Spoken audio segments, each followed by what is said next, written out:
Before you go spending thousands of dollars to get an engine swapped when it's not needed, be sure to make sure to verify everything on an engine. So this is a J20A. This is out of the same Suzuki in a previous video. I got the head off of it. All of the tappets are labeled in their own individual bags because they're supposed to go back in the same place. So this C4V2E is cylinder 4, valve 2 exhaust. It has 2 valves per each side of the cylinder head. So you have 2 exhaust, 2 intake on every cylinder.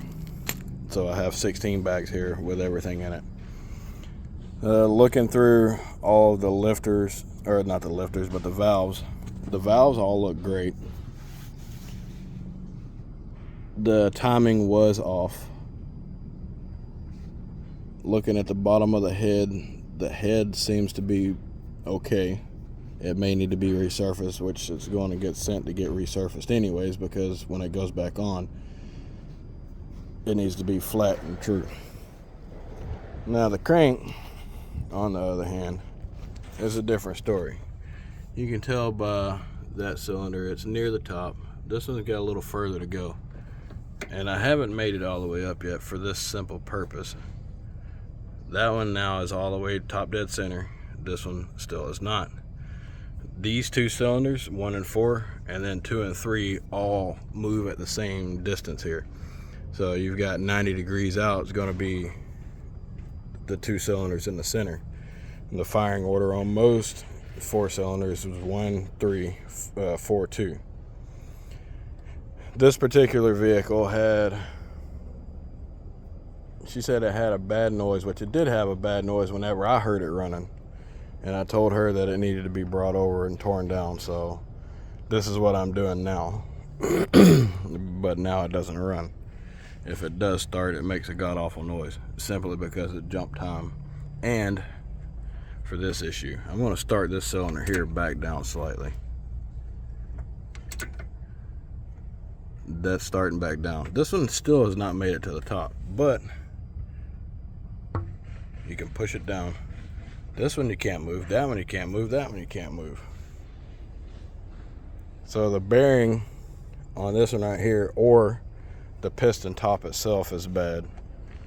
I've not gotten to that point just yet, but this is either going to need a new piston or the whole thing is going to need a new crank. If it needs a new crank, then it's going to get pistons anyways.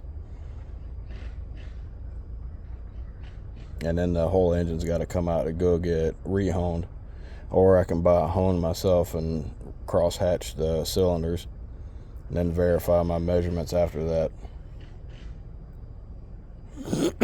So one of these engines, if you can find one, is about $3,500 used. And new, I don't even know if you can get one new.